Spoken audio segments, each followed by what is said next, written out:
बबलू, ओ बबलू, कहाँ है मेरा राजा बेटा? आ गए जी आप। क्या बात है, आते ही अपने बेटे को ढूंढ रहे हो? अरे उसने मुझे मैगी लाने के लिए कहा था, वही लेकर आया हूँ उसके लिए। इसको भी न जाने क्या ही मजा आता है ये चाइनीज आइटम खाने में।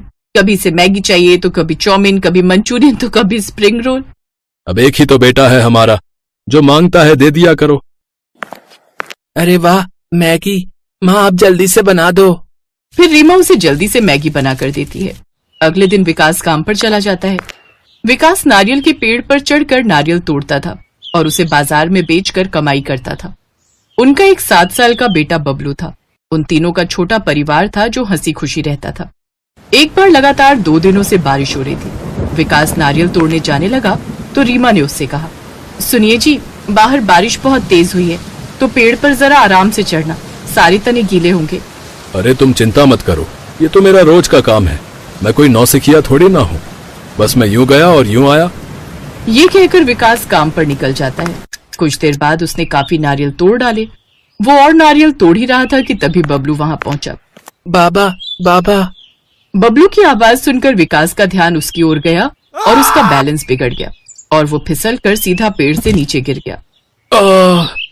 बाबा बाबा। बबलू दौड़कर गांव के कुछ लोगों को बुला लाया। फिर गांव वालों ने उसे अस्पताल पहुंचाया जहां विकास का ऑपरेशन हुआ, लेकिन अब वो अपने पैरों पर कभी खड़ा नहीं हो सकता था। अब क्या होगा रीमा? अब मैं अपने पैरों पर खड़ा नहीं हो सकता। अब हमारा घर कैसे चलेगा? आप चिंता मत कीजिए जी, ऊपर वाले ने जरूर कुछ न कुछ सोचा होगा। लेकिन कैसे रीमा? अब तो मैं अपाहिज हो गया हूँ। अब सब कैसे ही होगा? इससे तो अच्छा होता भगवान मुझे उठा ही लेता। ऐसा मत बोलिए, आप ही तो हमारी जिंदगी है। आपके बिना हम कैसे जी सकते हैं? विकास के इलाज में काफी पैसे खर्च हो गए। बचत के पैसे लगभग ना के बराबर रह गए। कुछ दिनों बाद विकास को घर लाया गया। मैं काम की तलाश में जाती हूँ, क्या पता कुछ काम मिल जाए। लेकिन तुम अकेली घर के काम और बाहर सब कैसे देख पाओगी? मुझे ऐसा कोई काम ढूंढना होगा जो मैं इस हालत में भी कर सकूं। लेकिन ऐसी हालत में आप क्या ही काम करेंगे? कुछ ना कुछ तो करना ही होगा। अच्छा ठीक है, लेकिन अभी मैं कुछ काम देख कर आती हूँ। ये कहकर रीमा काम की तलाश में निकल गई। वो कई फैक्ट्री और घरों में काम मांगने गई, लेकिन उसे कहीं कोई काम नहीं मिला। हे भगवान, सुबह से शाम हो गई लेकिन मुझे कहीं कोई काम नहीं मिला। उदास मन से रीमा घर आ गई। आ गई माँ तुम। मैं और बाबा कब से तुम्हारी राह देख रहे थे। हमें बहुत तेज भूख लगी है माँ। हाँ, मैं अभी तुम्हारे लिए कुछ बना देती हूँ। क्या हुआ रीमा? बड़ी उदास लग रही हो। हर जगह काम ढूंढा जी, लेकिन मुझे कहीं काम नहीं मिला। वैसे रास्ते में मैंने एक मोमोज वाले को देखा जिसके पास काफी भीड़ लगी थी। उसे देखकर तो मन किया अपना ही खुद का कोई काम शुरू कर दूं, लेकिन माँ आप खाने को कुछ बना दो ना। आज स्प्रिंग रोल खाने का बड़ा मन कर रहा है। बाबा जब कमाते थे तो मेरे लिए लेकर आते थे, लेकिन अब। ये सुन रीमा और विकास की आंखें भर आई। अरे तू दिल क्यों छोटा करता है, मैं अभी तेरे लिए स्प्रिंग रोल बना देती हूँ। इसके बाद रीमा मैगी को रोटी में भरकर उसके अंदर सॉस मिलाकर बबलू और विकास को खाने को देती है, जिसे खाते ही वो दोनों खुश हो जाते हैं। वाह माँ, ये स्प्रिंग रोल तो बहुत ही अच्छे बने हैं, बाजार से भी ज्यादा। और माँ के हाथों में तो वैसे भी जादू है। आपको पता है, एक बार आपने जो पास्ता बनाया था उसे खाकर मेरा दोस्त तो बहुत ही खुश हुआ था। वो तो ये तक कह रहा था कि वो दिल्ली शहर भी गया था अपने बाबा के साथ। वहाँ उसने ये पास्ता खाया था, लेकिन वो भी इतना अच्छा नहीं था जितना कि ये है। ये बात सुनते ही रीमा के दिमाग की घंटी बजी। कह तो तू ठीक रहा है, वैसे मैं भी तो अच्छा चाइनीज खाना बना लेती हूँ, तो क्यों ना मैं भी ये बनाकर बेचूं? तुम ठीक कह रही हो, लेकिन तुम्हें कुछ नए तरह का चाइनीज खाना बेचना होगा। कैसा नई तरह का? जैसे चाइनीज पकौड़े जिन्हें मंचूरियन बोलते हैं, वो बच्चों को बहुत पसंद आते हैं। अच्छा, वैसे बबलू तू बता, तुझे और क्या खाना पसंद है? मुझे तो मैगी और आपके हाथों का ये स्प्रिंग रोल बहुत पसंद है। अच्छा बबलू, जरा जाकर एक पैकेट मैगी तो ले आ। बबलू जल्दी से जाकर मैगी ले आया। रीमा ने उस मैगी को उबाला, फिर कढ़ाई में छान कर उसे सुखाने रख दिया। फिर कुछ देर बाद मैदे में मसाला गूंथ कर उसकी छोटी छोटी रोली बना ली। फिर उस रोली में उस उबली हुई मैगी में मसाला डालकर भर दिया और उसे कढ़ाई में तल दिया और करारे होने के बाद बाहर निकाला। बबलू ने झट से वो उठाकर मुंह में डाल लिया। ये तो सचमुच स्वादिष्ट है। रीमा, तुम तो बहुत ही स्वादिष्ट चाइनीज खाना बना लेती हो। अब से तय रहा, तुम इसी तरह का काम शुरू करो। मेरी सोने की अंगूठी रखी, उससे जरूरत का सामान ले आओ। रीमा ने बिल्कुल वैसा ही किया। अगले दिन उसने स्प्रिंग रोल, पास्ता, मैगी के पकौड़े बनाकर बेचना शुरू किया। आइए आइए, 10 रुपए में चाइनीज खाना खाइए, आइए आइए। 10 रुपए में चाइनीज खाना ये सुनते ही ग्राहक उसके पास दौड़े चले आए। बच्चों से लेकर बड़ों तक सभी उसके ठेले पर आ गए और देखते ही देखते उसके हाथ का बना चाइनीज खाना खूब बिकने लगा। वाह आंटी, ये तो सचमुच बड़ा ही मस्त है। बहन जी, सच में इन स्प्रिंग रोल और मैगी के पकौड़ों का तो जवाब ही नहीं, ऊपर से दाम भी इतना कम। उस दिन उसकी खूब अच्छी कमाई हुई, लेकिन अब वो अकेले ठेले पर ग्राहक संभाले या गल्ला क्या क्या करती, इसलिए अब विकास भी उसकी मदद करने के लिए ठेले पर बैठने लगा और गल्ला संभालने लगा। अब बबलू भी उनकी मदद करने लगा। पूरा परिवार एक साथ एकजुट हो गया, तीनों मेहनत करने लगे। अब उनकी आमदनी अच्छी खासी होने लगी। उनका 10 रुपए का चाइनीज खाना दूर दूर तक फेमस हो गया। अब दूसरे गांव से भी ग्राहक उनके पास आने लगे। अब रीमा ने अच्छी जगह विकास का इलाज कराया। उम्मीद है अब ये जल्द ही अपने पैरों पर खड़े हो जाएंगे। ये सुनकर सभी बहुत खुश हुए और जैसा उन्होंने सोचा था वैसा ही हुआ। अब विकास जल्दी ही पूरी तरह ठीक हो गया और अब उनकी गरीबी भी दूर हो गई।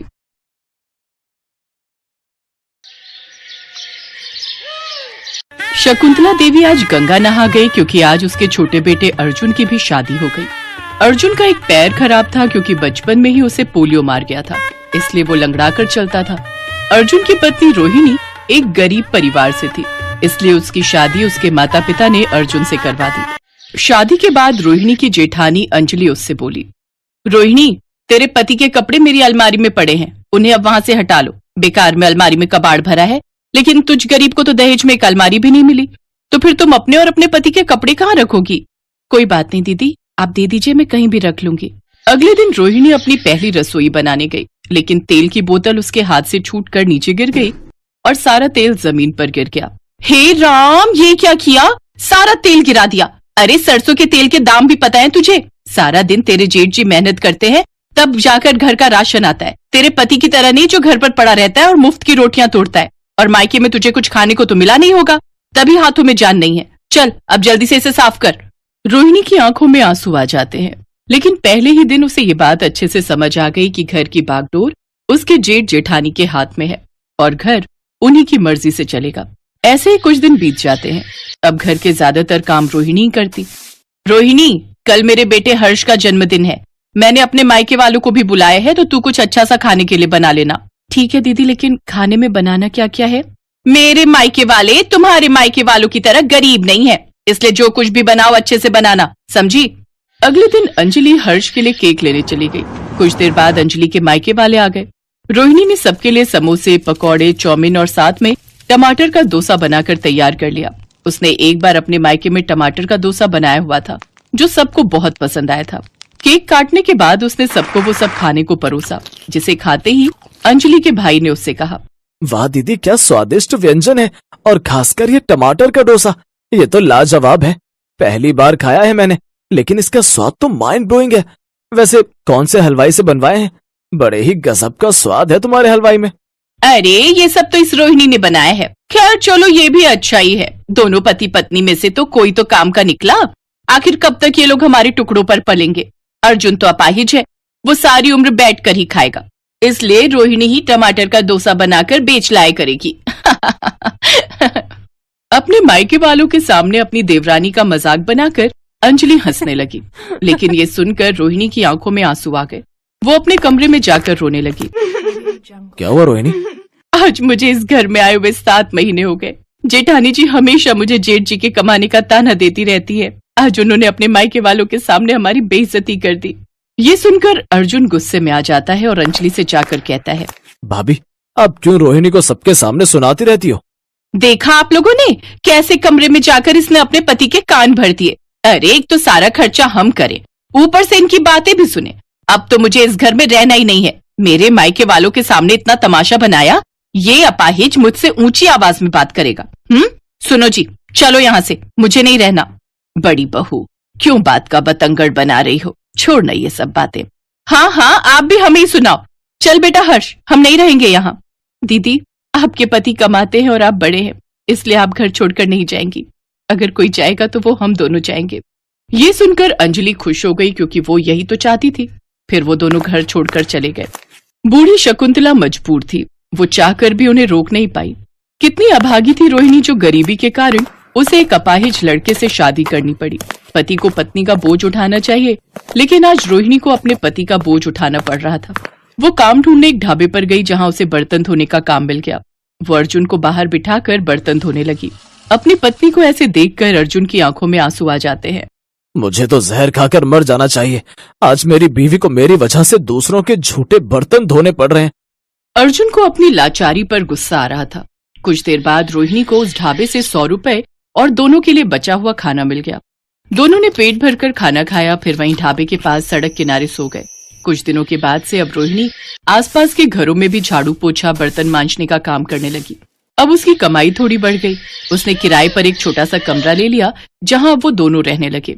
खाना ढाबे से मिल जाता था, तो वहीं कुछ घरों से भी बचा खुचा खाना वो ले आती थी। ऐसे ही 2 साल बीत गए। एक रोज रोहिणी ने अर्जुन से कहा, सुनिए जी, थोड़ी थोड़ी बचत करके मैंने कुछ पैसे जोड़ लिए हैं। अब मैं खुद का कोई काम करना चाहती हूँ।